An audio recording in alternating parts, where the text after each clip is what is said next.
ways in which we thought about finding a theatrical language, moving away from prose and really looking at what is the toolbox that we as theatre makers can bring to Jan's story to tell it in a different way to the book.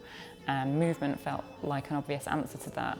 He wrote the book in prison about everything that had happened to him up until that point, how he arrived in prison and then what the quality of the experience was like. So we jump around in the story a lot in terms of places, locations and timelines. So we had to find a language where we could hop between these places.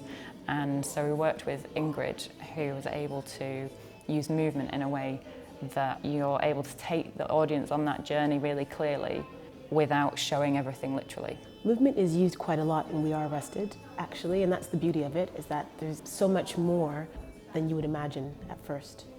A lot of the conversations we had was making sure that the movement really drives the storytelling, and I feel that through a lot of subtlety, we have created a piece that has lots of flow and structure.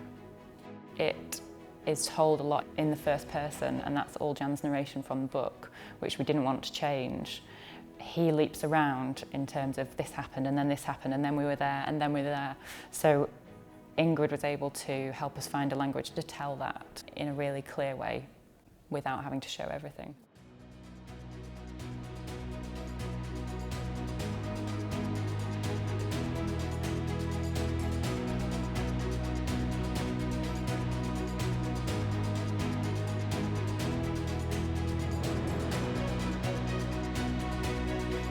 We have lovely elements of magic in our show, and we've used lovely elements of the idea of dreaming, the idea of going back in your mind, of memory, and with that, naturalism doesn't quite sit. So hopefully we've taken the audience on a journey through a non-naturalistic way of storytelling, something that is a bit more magical, something a bit more unimaginable. It really comes across when he's in solitary confinement.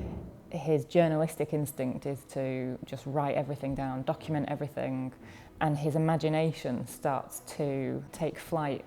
What we had to ensure was that it still had a very theatrical nature to it, and movement helping us to remind ourselves about human connection and remind ourselves about our humanity. I think that's where movement has had the biggest impact in this piece.